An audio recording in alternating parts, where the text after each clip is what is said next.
Seja bem-vindo à quarta aula de Eclesiologia. Nós estamos estudando a doutrina da Igreja e não temos tantas oportunidades de pesquisarmos este assunto, porque quando a Igreja se reúne normalmente, não está tratando do assunto da Igreja em si, está tratando da doutrina que Cristo enviou para que a Igreja pregasse. Nós muitas vezes dedicamos o nosso tempo a vários assuntos, uma variedade assim de outras coisas e muito menos tempo dedicado ao assunto da igreja. Mas nós estamos nesta matéria de eclesiologia querendo aprofundarmos dentro destes conceitos. Já temos visto assim, em termos de aulas anteriores, vários assuntos. Por exemplo, na primeira aula nós descobrimos que a igreja é tanto organismo como organização. Você se lembra, né, que de fato, muitas vezes pensam primeiramente em relação à igreja como sendo uma organização. Mas, de fato, a Bíblia tem muito mais a dizer. Diz, por exemplo, que nós somos o corpo de Cristo. Portanto, como organismo, nós temos certos aspectos assim de desenvolvimento e como organização outros. Então, na segunda aula, nós tratamos desta estrutura. A base dos dons ministeriais, nós nos preocupamos com a questão do desenvolvimento da igreja como organismo. E comentamos os 5 dons mencionados lá. E do outro lado, nós falamos assim da administração da igreja em termos da sua estrutura e falamos de tipos de governo e percebemos que há vários tipos mencionados assim dentro da igreja e preferidos de cultura em cultura. Ainda observamos que, por incrível que pareça, certas organizações eclesiásticas, assim, dentro de uma cultura, preferem um estilo de liderança, em outra cultura, a mesma instituição vai preferir outro tipo de liderança. Então, na terceira aula, nós fomos um pouco mais além. Nós tomamos o assunto das ordenanças da igreja. A primeira coisa que nós observamos foi a questão do fundamento dos sacramentos da Igreja Católica. Eu não sei, muitos provavelmente dos nossos alunos do ID já fizeram parte da Igreja Católica, porque, ao menos aqui no Brasil, a Igreja Católica já era a igreja da maioria durante muito tempo. Hoje eu creio que esta questão está um pouco discutível, porque embora que ainda a Igreja Católica detenha a maior parte de números em termos de alegadamente membros, eu creio que são as igrejas evangélicas que conseguem pôr mais pessoas dentro das igrejas de semana em semana. Mas nós estamos aqui no Brasil inseridos dentro de uma cultura católica romana. Eu pessoalmente fui criado dentro da Igreja Católica e então muitos de vocês já teriam alguma ideia da questão de sacramentos. Nós vimos que, de fato, dentro da Igreja Católica há 7 sacramentos. E estes sacramentos começam assim como o batismo e terminam justamente com a unção para os enfermos, ou mais apropriadamente dito, dentro da teologia, ao menos mais antiga da Igreja Católica, não era tanto assim uma unção para que o doente fosse curado, mas estava justamente buscando a questão de preparar aquela pessoa para a morte. Então, nós observamos a questão dos sacramentos e nós observamos também, se você se lembra, nós falamos das 2 ordenanças da Igreja Evangélica. O que eu quero destacar de novo hoje é que dentro da teologia católica romana, Deus aparentemente trabalha do lado de fora para dentro. Isto é, se faz alguma coisa no mundo externo para que alguma coisa aconteça no mundo interno. Agora, a Igreja Católica é uma coisa, mas a Igreja evangélica, com a sua teologia bíblica, trabalha de outra forma. Percebe que Deus trabalha de dentro para fora. Então, Deus opera pela sua graça dentro do interior da pessoa e depois, então, esta pessoa já transformada, detentor, assim, da bênção de Deus já na sua vida, esta pessoa então participa com as ordenanças da igreja. Estas 2 ordenanças mencionadas eram a ceia do Senhor e o batismo. E se você estudar esta lição de novo em relação às ordenanças, certamente tem alguma coisa lá para você aprender em relação à sua própria prática e onde nós poderíamos melhorar a questão da nossa conformidade com a doutrina que está dentro da palavra de Deus. Tudo bem. Então é isso que nós temos visto dentro da eclesiologia até hoje. Mas a nossa aula de hoje está dedicada ao assunto da vocação da igreja. Quando eu falo vocação, estou tanto pensando na chamada da igreja, assim, para seu ministério, como também estou pensando em tudo aquilo que a igreja há de fazer em relação a desempenhar o seu ministério aqui na Terra. Portanto, a nossa aula de hoje é bastante interessante.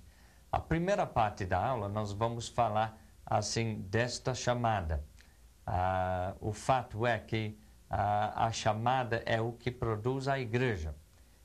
Algumas pessoas pensam assim que a chamada apenas se limita a questões ministeriais, mas de fato a chamada é aquilo que origina ou dá origem à igreja, isto é, quando Cristo chama o seu povo dentro das trevas para a luz, dentro do mundo para estar justamente fora do mundo, no sentido de que já trasladado para seu próprio reino.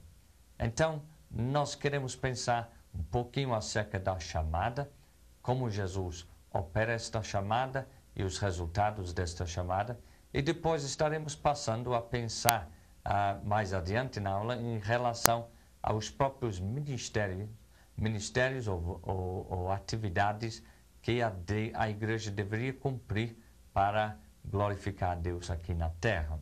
Então, eu quero falar, por exemplo, de submissão, logo no início, nutrição e comissão. Quando eu falo de submissão, eu quero relembrar todos nós que a igreja tem uma chamada para ser submisso a Cristo. Não deve ser confundido com o tipo de submissão que nós temos visto aqui no mundo, em que uma pessoa é oprimida pela outra e obrigado a submeter-se. Eu creio que o que nós devemos ter em mente quando falamos da submissão da igreja a Cristo seria vamos dizer, a resposta que o corpo dá à cabeça quando coordenada por ela. Então, como Cristo é a cabeça da igreja, ou em algumas traduções diz o cabeça da igreja, pelo fato que está especificando uma posição de liderança e não o órgão físico, que é do corpo. Então, quando o corpo está coordenado pela cabeça, então nós podemos dizer que então o membro do corpo que está em atividade, por exemplo, agora mesmo a minha voz, os meus olhos, os seus ouvidos e assim por diante, estes membros estão submissos à cabeça. E esse tipo de submissão que a igreja deveria ter para com Cristo. Além disso, nós temos todo aquele aspecto da chamada para uma nutrição. A igreja, para ser saudável, precisa estar se nutrindo de um lado pelo trabalho do Espírito Santo, ele vai preparando tudo que nós precisamos, mas do outro lado, nós devemos estar fazendo com que nós cresçamos na graça e na santificação. E então, através da palavra de Deus em nossa convivência, nós estaremos sendo nutridos. A parte final, assim, desta meditação no início, é a questão da comissão. Vamos lembrar que Jesus Cristo enviou a sua igreja. Sua igreja não tem, assim, uma necessidade particular de uma ordem direta ou individual para que ela vá. Para dizer a verdade, Jesus Cristo já enviou todos os seus discípulos a todas as criaturas neste mundo para que o mundo possa ser convertido. Então, estes três aspectos podem ajudar você quando você quer sumariar qualquer coisa em relação à vocação da igreja. Você pode pensar, por exemplo, na sua submissão a Cristo. Você também aumenta para incluir a questão da nutrição, em que uma pessoa ou um grupo de pessoas está se reunindo para que possam crescer na graça, como Cristo mesmo cresceu. E depois a questão de que com toda esta coordenação da cabeça, com toda esta nutrição ou saúde, a igreja não pode ficar parada.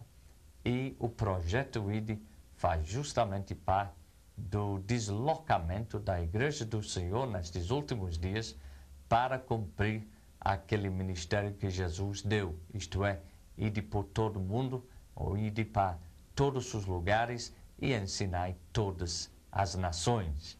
E uma lembrança para você, enquanto nós estamos aqui na sala de aula e você está assim com um grupo de pessoas, nós temos milhares de alunos, assim, partes diferentes do mundo, da África até o Japão, Estados Unidos e lá no Canadá, estão fazendo estas aulas conosco e para isso nós damos graças a Deus.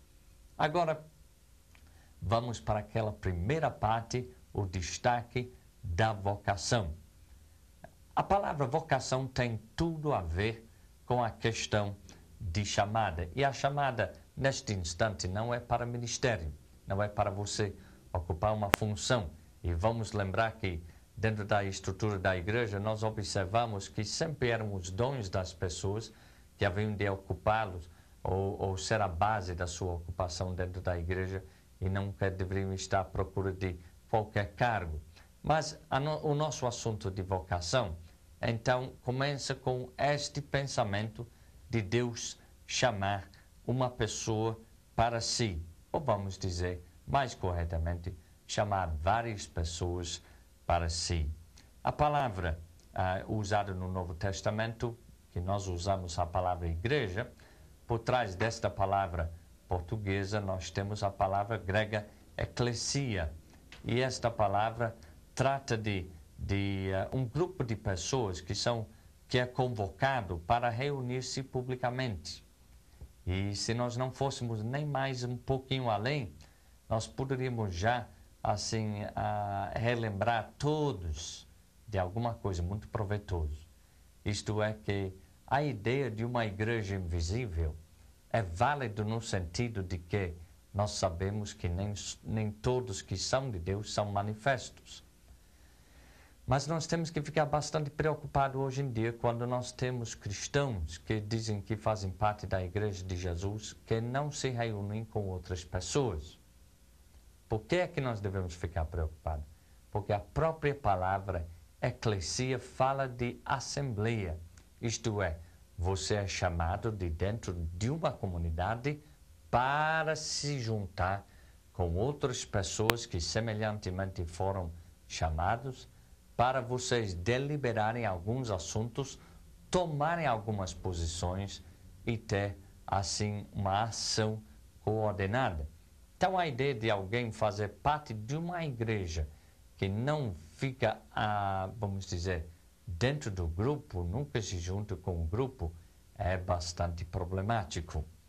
Agora, a palavra sugere que os participantes desta reunião, desta assembleia, foram particularmente convocados. Isto é, não é por acaso, não são apenas algumas pessoas que por acaso chegaram em algum lugar para depois tratarem de algum assunto que estivesse em pauta. Não é nada disso. Estes todos foram pessoalmente convocados para estarem presentes. E eles responderam pessoalmente. A igreja é tanto chamada como resposta. É tanta iniciativa de Deus, especialmente através de Jesus, que veio morrer para os nossos pecados, e o Espírito Santo, que veio fazer com que a justiça de Cristo fosse comunicada a nós. A igreja, de um lado, é chamado, mas, de outro lado, aquilo que faz a igreja viabilizar-se é justamente a resposta. Então, o que nós estamos fazendo justamente no início é relembrando a todo mundo desta necessidade. Então, eles foram chamados, responderam pessoalmente e agora nós vamos para um texto do Novo Testamento que, para dizer a verdade, em termos dos documentos, é o primeiro texto sobre a igreja que aparece, isto é, usando a palavra em si. Então, Mateus capítulo 16, versículo 18. Jesus disse: também eu te digo que tu és Pedro, e sobre esta pedra edificarei a minha igreja, e as portas do inferno não prevalecerão contra ela. Agora, quando nós estamos falando de Jesus Cristo edificando a sua igreja, nós podemos então parar aqui e ver várias interpretações deste texto, e uma delas está completamente errada e outras vão acrescentando mais e mais verdade até que nós tenhamos uma ideia melhor da vocação da igreja, ou vamos dizer, do papel da igreja, aquilo que Deus quer da igreja neste mundo. Primeiramente, então, nós vamos para uma interpretação errada. Quero sublinhar para você que está errada esta interpretação. Agora, por ser errado, não quer dizer que é incomum, não. Porque muitas vezes as interpretações erradas das Escrituras são aquelas que justamente têm mais vez dentro dos púlpitos. Alguma pessoa chega com alguma ideia, outra pessoa vai repetindo, e nunca alguém para analisar. Mas eu quero que vocês analisem. Nós estamos aqui numa sala de aula para justamente isso, e nós não estamos aqui numa pregação. Embora que nós não tenhamos condições assim de entrar em contato pessoalmente, assim, no momento da aula, depois da aula, você pode fazer as suas perguntas através do seu monitor, que podem encaminhar estas perguntas para nós, para respondermos pelos meios mais técnicos, os meios do e-mail e assim por diante. Mas vejamos, a primeira interpretação errada, quando ela olha para este versículo, Mateus 16 e 18, onde Jesus disse que edificarei a minha igreja, as portas do inferno não prevalecerão contra ela, as pessoas que interpretam esta escritura da seguinte forma estão erradas, porque eles enxergam o quê? Uma igreja que está na defensiva, está se defendendo dos ataques de Satanás. E por essa razão está defendendo as suas portas contra o inimigo. Agora, graças a Deus, mesmo segundo esta interpretação errada, o inimigo não prevalecerá contra as portas da igreja. Mas vamos analisar o que está escrito e depois nós vamos saber até onde esta palavra, esta interpretação procede. Porque aqui não dá para você simplesmente aprender do professor que está errado e não saber por quê. O importante é você empregar o seu próprio raciocínio nisso. Agora, eu vou repetir o versículo, aí você acompanha. Edificarei a minha igreja e as portas do inferno. Não disse nada acerca de portas de igreja.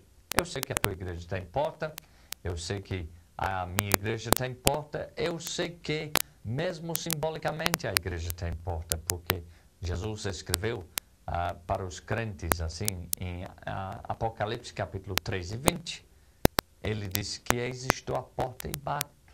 Se alguém ouvir a minha voz, entrarei e cearei com ele e ele comigo.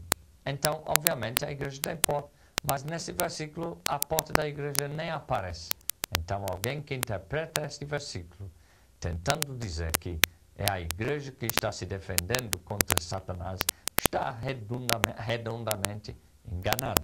Agora, mesmo sendo errado, pinta um quadro de uma igreja assim vitoriosa. A ideia é bonita, mas a exposição bastante falha. Vamos então para a segunda interpretação deste versículo, que é bem mais certa, como eu disse aí no seu livro-texto. Espero que vocês estejam acompanhando e também sublinhando de quando em quando alguma frase, alguma coisa importante. Não sublinhe tudo, mas ao menos alguma coisa lá está ajudando você a lembrar aquilo que Deus está falando com você. Agora, esta segunda interpretação sugere que é o inferno que está na defensiva. Aí é por isso que eu digo é bem mais certo, porque sugerem estas pessoas que a igreja que irá atacar os bastiões do inferno e terá êxito na sua investida. As portas do inferno são as suas defesas que não irão resistir o ataque. Então, esta segunda interpretação é bem mais certa. Está sugerindo que a igreja está avançando em cima do território de Satanás, em cima do território do inferno, e a igreja pretende, então, se estabelecer e as portas do inferno, quer dizer, toda a barricada que o inferno se levanta contra a igreja vai cair. Isso é animador, não acha? Mas mesmo assim, não é a plena verdade. Nós vamos agora para a terceira interpretação deste mesmo versículo. Uma terceira interpretação melhora ainda mais a hermenêutica. Lembre-se que a hermenêutica, e vocês estão estudando hermenêutica neste curso, a hermenêutica é a ciência da interpretação das Escrituras e como é importante nós aprendermos as regras de uma boa interpretação das Escrituras, porque sem estas regras, muitas vezes predomina a imaginação do pregador. E você e eu, nós todos sabemos que o pregador muitas vezes tem uma vívida imaginação, mas a doutrina em si fica prejudicada. Então, vamos para a terceira interpretação. Nesta interpretação, eu quero que você imagine isso. Nós temos um lugar, vamos imaginar uma cidade antiga, do mundo antigo, com muralhas, e tem, obviamente, as portas, porque são mencionadas. Agora, eu quero que você veja a igreja dentro deste lugar, dentro desta cidade, com as suas muralhas e as portas. Porque, de fato, a ideia de eclesia, a ideia de igreja, é chamar alguém de dentro para fora. Quer dizer, não é mandar alguém de fora para dentro, mas é chamar alguém que já está de dentro para fora. Então, todas as pessoas que fazem parte da igreja, a igreja de Jesus Cristo, não a igreja organizacional, mas a igreja como organismo, todas estas pessoas estiveram uma vez dentro daquela comunidade, mas depois foram soltos e trazidos para fora. Vamos olhar agora para o livro de Atos, capítulo 12, porque tem uma linda ilustração da igreja e como Deus opera esta chamada e chamamento. Atos, capítulo 12, começa justamente com o rei Herodes fazendo uma investida contra a igreja. Diz a palavra de Deus, a partir do versículo 1, por aquele tempo mandou o rei Herodes prender alguns da igreja para os maltratar, fazendo passar a fio de espada a Tiago, irmão de João. Vendo ser isso agradável aos judeus, prosseguiu prendendo também a Pedro. E eram os dias dos pais asmos. Tendo feito prender, lançou no cárcere, entregando a 4 escoltas de 4 soldados cada um, para o guardarem, tencionando apresentá-lo ao povo depois da Páscoa. Agora nós estamos chegando na parte que nos interessa como igreja. Pedro, pois, estava guardado no cárcere, mas havia oração incessante a Deus por parte da igreja a favor dele. Quando Herodes estava para apresentá-lo naquela mesma noite, Pedro dormia entre 2 soldados. Ele estava acorrentado com 2 cadeias e sentinelas à porta guardavam o cárcere. Em outras palavras, estava bem guardado, não acham? Eis, porém, que sobreveio um anjo do Senhor e uma luz iluminou a prisão. E tocando ele o lado de Pedro, o despertou, dizendo, levanta-te depressa. Então as cadeias caíram-lhe das mãos. Então disse-lhe o anjo, cinge-te a calça e as sandálias. E ele assim o fez. Disse-lhe mais, põe a capa e segue-me. Agora, versículo 9 diz, então saindo, o seguia, não sabendo que era real o que se fazia por meio do anjo. Parecia-lhe antes uma visão.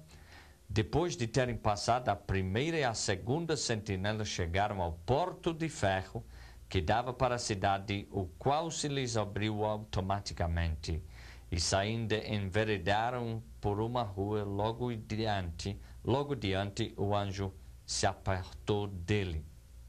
Então, eu acho uma linda ilustração daquilo que é a igreja. Pedro estava lá, assim, preso, ele estava assim, incomunicável, mas de repente Deus manda um anjo dele lá dentro para soltar a ele. Então, nós podemos observar como está escrito dentro do seu livro-texto. Pedro não estava apenas preso, mas amarrado e vigiado. Pedro é visitado por um anjo do Senhor que ilumina sua prisão. Este o acorda e suas cadeias são soltas. Agora, no versículo 10 diz: depois de terem passado a primeira e a segunda sentinela, chegaram ao portão de ferro que dava para a cidade. Aí é que Pedro começa a perceber o livramento que está experimentando. Então, veja se você consegue entender como a igreja é retratada dentro desta experiência de Pedro.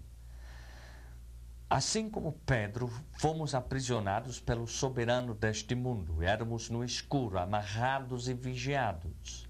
Não havia como escapar, mas Deus enviou seu mensageiro até nós. Este nos conduziu até o portão que nos abriu automaticamente. Uma vez no lado de fora, Pedro foi se reunir com os demais membros da igreja. Agora, então, eclesia é uma pessoa que está dentro de uma comunidade e é chamada para fora para se juntar com outras pessoas. Então, ao invés de eu perceber uma igreja que está do lado de fora atacando o reino das trevas que está lá, mais na sua frente, eu vejo outro retrato. Então, eu vejo as pessoas que estão dentro da cidade, a cidade que está debaixo do juízo de Deus, aquela cidade que é rebelde a Deus. Então, eu vejo estas pessoas e quando eles ou elas escutarem a voz do Espírito Santo, passam para na direção das portas e as portas automaticamente hão de se abrir, porque nada pode assim ficar contra a vontade de Deus. Agora, temos mais uma interpretação em relação a esta vocação da igreja e a interpretação de Mateus 16, versículo 18. Uma quarta interpretação, então, nós passamos para o lado escatológico do versículo. As portas do inferno, quando a gente olha no grego, e é bom para aquele que tem acesso ao grego usar as línguas originais, quando nós olhamos lá no grego, nós descobrimos que, de fato, são as portas de Hades, que é justamente o lugar no Antigo Testamento, dentro da teologia do Antigo Testamento, onde os mortos iriam, para onde os mortos iriam. Então, quando Jesus falou em edificar a sua igreja, não obstante as portas de Hades, ele quis dizer duas coisas distintas e, ao mesmo tempo, correlacionadas. Primeiro, quando ele morresse, as portas da morte não teriam condições de prendê-lo. Assim, seu ministério de construtor da igreja não iria de forma alguma sofrer atraso.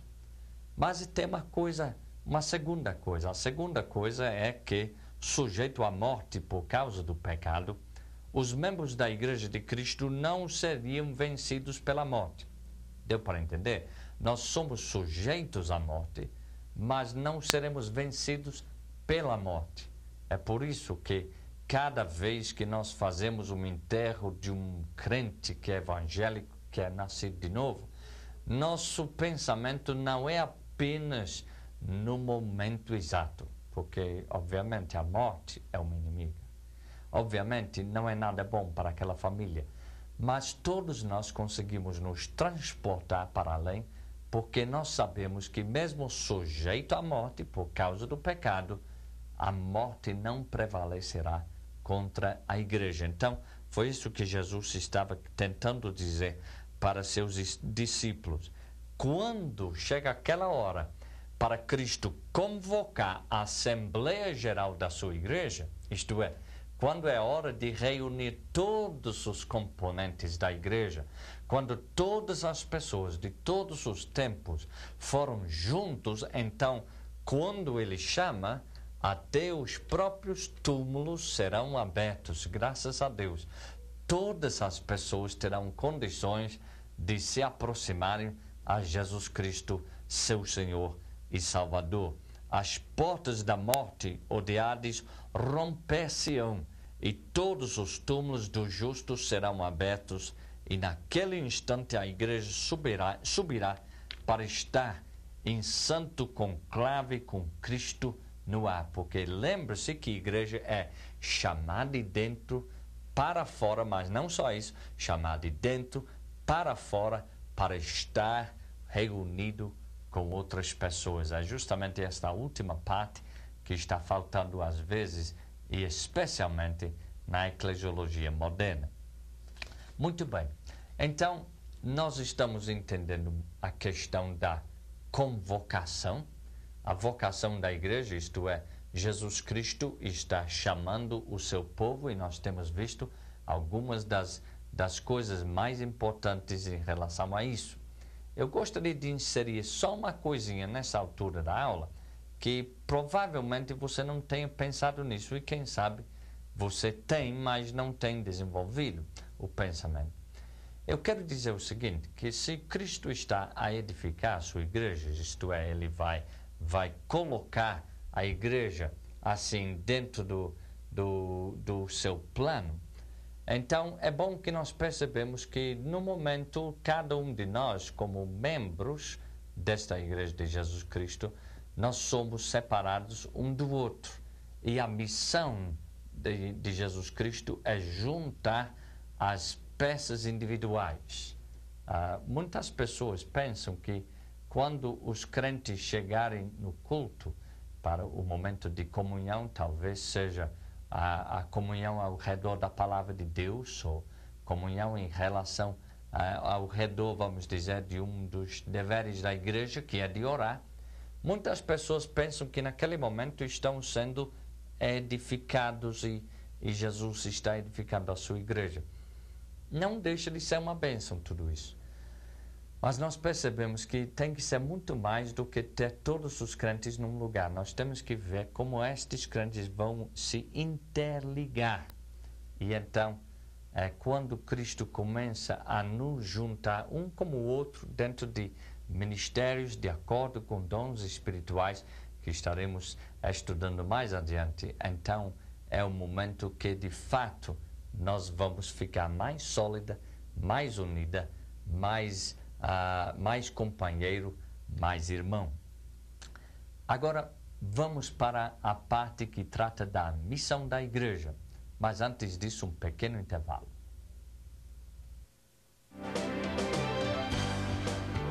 Um ministério com propósitos para líderes de jovens. Se você deseja alcançar adolescentes e jovens e ver suas vidas transformadas por Deus, este livro é um guia completo que mostra como fazer isso. Adquira o seu exemplar na livraria evangélica da sua cidade ou pelo telefone 0800 17 20 85. Voltamos então à segunda parte. Nós estamos aqui com a questão da missão da igreja. Lembre-se que eu falei em submissão, nutrição e também na questão da comissão, que nós temos sim de fazer valer a vontade de Deus neste mundo. Então, Thiessen, quando ele trata desse assunto, eu muitas vezes tenho lembrado vocês dele, o livro dele, Palestras em Teologia Sistemática, ele divide a missão da igreja, ou a atividade da igreja, em 7 partes. Eu quero mencionar estas e depois nós vamos olhar para cada um e ver até onde nós estamos aprumados dentro desses conceitos. Primeiramente, então, a menção destas características da missão, para depois nós estudamos juntos. A primeira parte, então, a primeira parte da missão, a primeira coisa que tem em destaque seria glorificar a Deus, seguido por edificar-se a si próprio. Terceiro, purificar a si próprio. Quarto, educar seus membros. Quinto, evangelizar o mundo. Sexto, restringir o mal no mundo. E sétimo, promover o bem-estar no mundo. São estas 7 atividades, ou 7 responsabilidades, ou 7 deveres que deveriam estar ocupando a Igreja do Senhor. E como você faz parte da Igreja, como eu também faço, então nós temos coisa aqui para nós, não apenas ouvirmos hoje ou estudarmos, mas tem coisa aqui para mudar a nossa vida, porque nós precisamos nos ajustar à verdade para que nós sejamos da verdade e não sejamos assim pessoas errôneas que andam segundo os seus próprios conselhos. A primeira parte da missão da igreja, então, é corretamente colocado como sendo glorificar a Deus. Agora eu quero que você pense um pouquinho.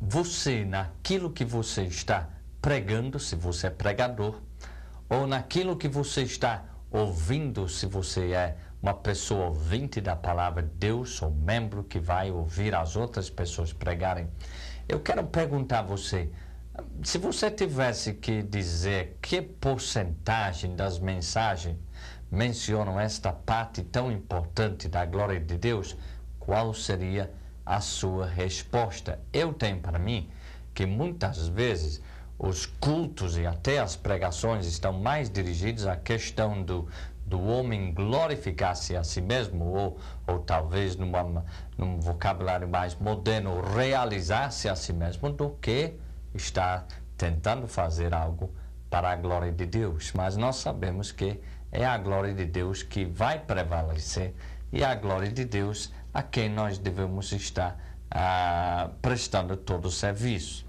Agora, Efésios capítulo 1, versículos 5 e 6 é o nosso texto. Ele nos predestinou para Ele, para a adoção de filhos, por meio de Jesus Cristo, segundo o beneplácito da sua vontade, para louvor da glória e da sua graça, que Ele nos concedeu gratuitamente no amado.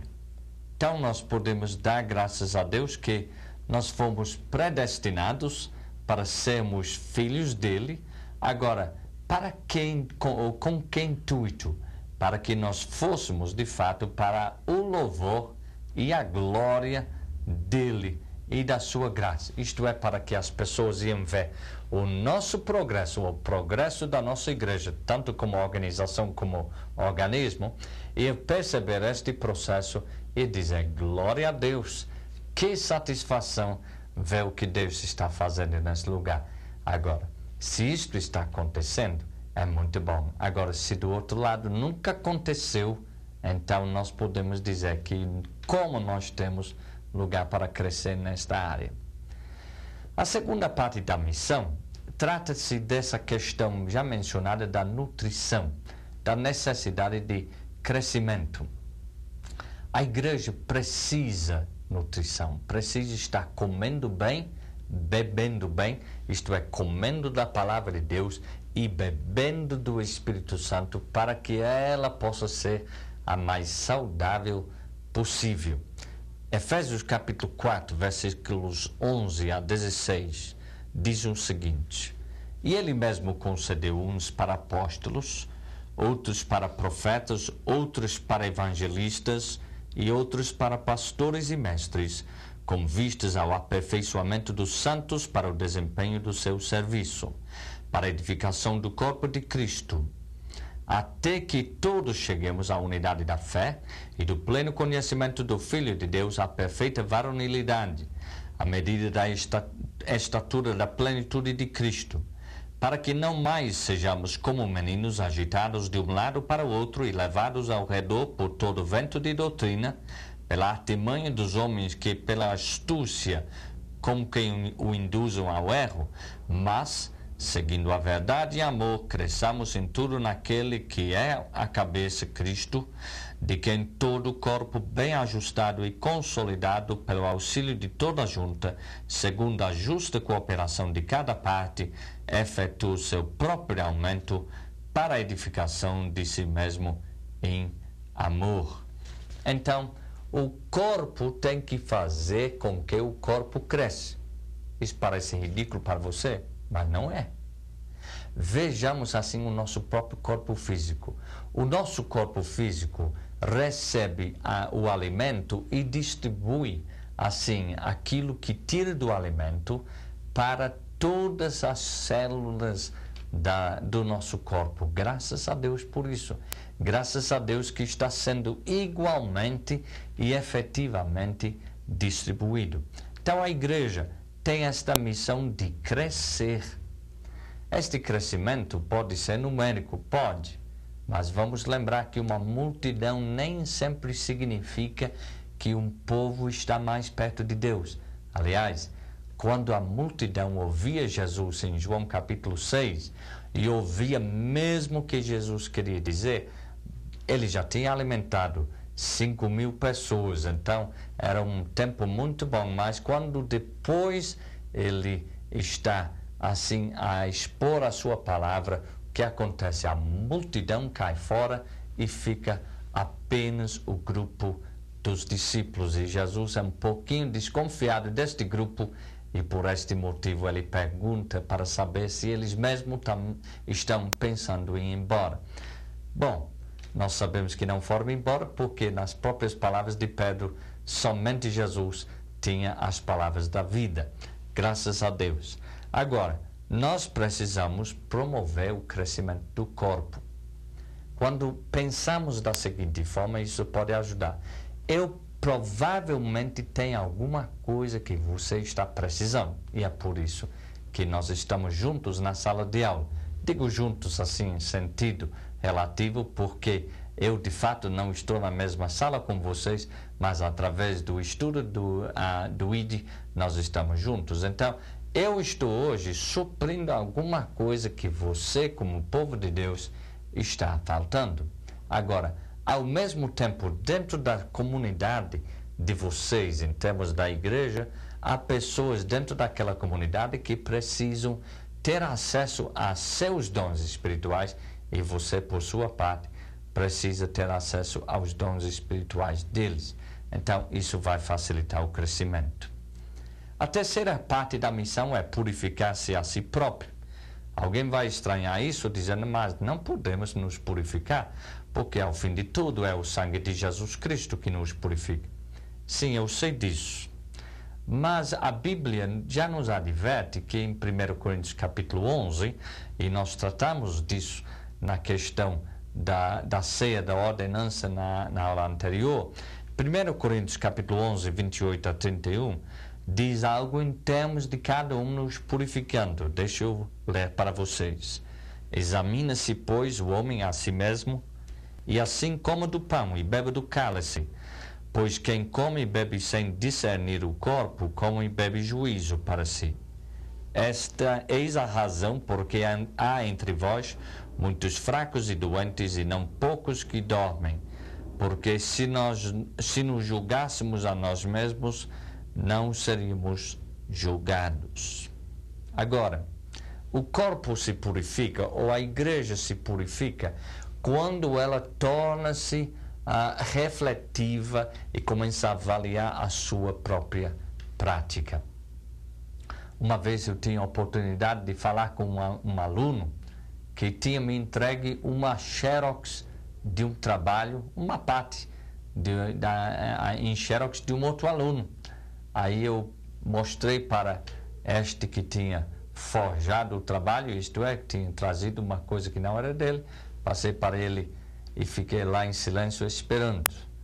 Aí, depois das reações imediatas, ele aí começou a se desculpar, mas finalmente, quando comecei a tocar na questão da sua responsabilidade, ele disse o seguinte: acontece que muitas vezes fazemos coisas sem pensar, sem perceber, e é somente depois que a gente percebe o resultado final disso. quando eu digo que uma parte da igreja é purificar-se, isso quer dizer que nós precisamos refletir sobre as coisas que estão dentro da nossa vida que talvez ofendam ao nosso Senhor e Salvador Jesus Cristo. Purifica-se a si próprio. Outros lugares no Novo Testamento diz que nós devemos receber com gratidão, ou receber com mansidão, deve ser com gratidão também, mas receber com mansidão a palavra enxertada que tem aquele potencial todo de nos salvar. Número 4, na missão da igreja é educar seus membros, Efésios 4, 11 e 12. Já temos falado disso, mas eu quero mencionar de novo. E ele mesmo concedeu uns para apóstolos, outros para profetas, outros para evangelistas e outros para pastores e mestres, com vistas ao aperfeiçoamento dos santos para o desempenho do seu serviço, para a edificação do corpo de Cristo. Vamos lembrar que a palavra muito importante aqui é que a igreja e a liderança da igreja esteja trabalhando para que cada membro possa estar envolvido dentro da obra de Deus. Deus não quer algumas pessoas fazendo e uma maioria olhando. Nem quer inverter isso, quer dizer, com a maioria trabalhando e umas poucas pessoas olhando. Deus quer de fato que nós tenhamos um desenvolvimento total, cada 100% envolvido na obra de Deus. A quinta parte da missão da igreja é evangelizar o mundo. Então, nós entendemos que a igreja deve ser atuante. Jesus enviou, Mateus capítulo 28, enviou a igreja para de fato estar justamente promovendo o evangelho em todos os lugares no mundo. Portanto, o que nós devemos entender com isso é que nós somos enviados e temos uma missão semelhante à missão de Jesus Cristo.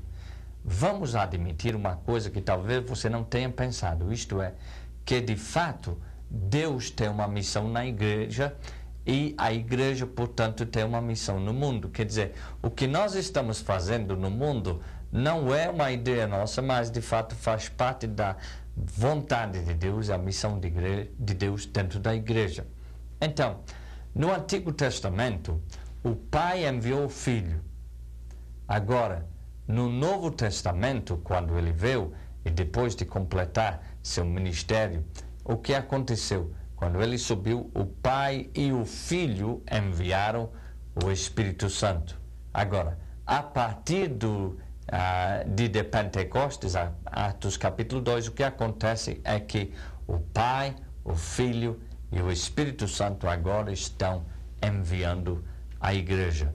Então, portanto, é muito importante que nós nos alinhemos com isso. E o projeto ID faz justamente parte disso. É parte da missão de Deus no mundo, parte da missão da igreja. Número 6, a igreja tem a responsabilidade de restringir o mal no mundo.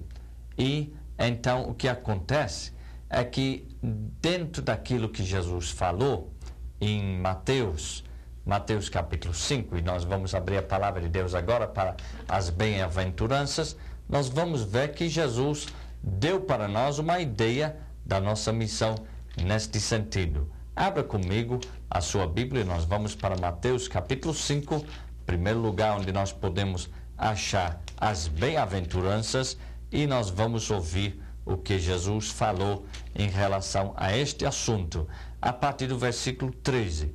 Vós sois o sal da terra. Ora, se o sal vier a ser insípido, como lhe restaurar o sabor? Para nada mais presta, senão para lançado fora, ser pisado pelos homens. Os discípulos, à luz do mundo, para ser lançado fora, ser pisado pelos homens. Os discípulos, de fato, são a luz do mundo. Tem uma erro de grafia dentro do meu texto da Bíblia aqui. Vós sois a luz do mundo. Não se pode esconder a cidade edificada sobre um monte, nem se acende uma candeia para colocá-la debaixo do alqueire, mas no velador e alumia a todos os que se encontram na casa. assim brilhe também a vossa luz diante dos homens, para que vejam as vossas boas obras e glorifiquem a vosso Pai que está nos céus. Então, quando nós dizemos que a igreja tem a responsabilidade de restringir o mal no mundo, nós podemos ver este ministério já colocado diante da igreja através das bem-aventuranças, e quando Jesus começa a dizer em relação à igreja, o seu povo, que nós somos sal e nós somos luz, e assim nós afetamos bastante positivamente o nosso ambiente. E você deve ser sempre sal e deve ser sempre luz. Luz não pode ser escondido e nem pode sal, graças a Deus. Agora, a sétima parte da missão, e com isso nós estaremos chegando à conclusão e faltando somente fazer justamente uma lembrança dos detalhes da aula. A sétima parte da missão é promover o bem-estar na igreja ou no mundo. Promover o bem-estar no mundo. Por isso, Gálatas capítulo 6 e 10. Enquanto tivermos oportunidade, façamos o bem a todos, mas principalmente aos da família da fé. E um outro versículo de Atos 10 e 38. Vocês sabem como Jesus ungiu a Jesus de Nazaré com o Espírito Santo e com poder, o qual andou por toda parte, fazendo o bem e curando a todos os oprimidos do diabo, porque Deus era com ele. Então, o que é que nós devemos entender? É que como Jesus andou fazendo o bem, a igreja deveria estar aqui nesse mundo fazendo o bem. Tem muitas pessoas que ainda não perceberam que a igreja tem um papel muito importante neste mundo. Não é apenas um grupo de pessoas que está sendo encaminhada para uma eternidade com Cristo lá no céu. Não. Nós estamos aqui também para influenciar o nosso ambiente, porque Jesus nos ensinou que nossa oração devia ser que seja feita a tua vontade, aonde? Aqui na terra, como está sendo feito lá no céu. Então, a vocação da igreja, portanto, começa com a chamada de dentro do reino de Satanás para fora. Ela implica na união do crente com os demais membros da nova comunidade. Juntos, eles irão trazer muita glória para Deus neste mundo. O corpo de Cristo precisa crescer física, social e espiritualmente. Jesus chamou a igreja para que a santificasse, tendo purificado por meio da lavagem de água pela palavra, para apresentar a si mesmo igreja gloriosa, sem máculas, nem ruga, nem coisa semelhante, porém santa e sem defeito. Isto segundo Efésios 5, 26 a 27. Na medida que a igreja cresce, precisa educar seus membros. Ela tem uma chamada especial para evangelizar o mundo, descobrimos isso, portanto precisa encarar o ID de Jesus. Para que possa cumprir sua obrigação com Deus neste mundo, precisa ser sal e precisa ser luz, e finalmente fazer com que este mundo torne-se um lugar mais decente. Então a nossa meditação final está baseada em Hebreus 10, 23 a 25, apenas ouvindo estas palavras de Deus. Guardemos firme a confissão da esperança, sem vacilar, pois quem fez a promessa é fiel. Consideremos-nos também uns aos outros para nos estimularmos ao amor e às boas obras. Não deixemos de congregar-nos, como é costume de alguns. Antes, façamos admoestações, e tanto mais quanto vedes que o dia se aproxima. Que Deus possa lhe abençoar. E nós, a partir do próximo aula, estaremos entrando na eclesiologia prática. Estaremos vendo uma aula acerca de Jesus e os dons espirituais.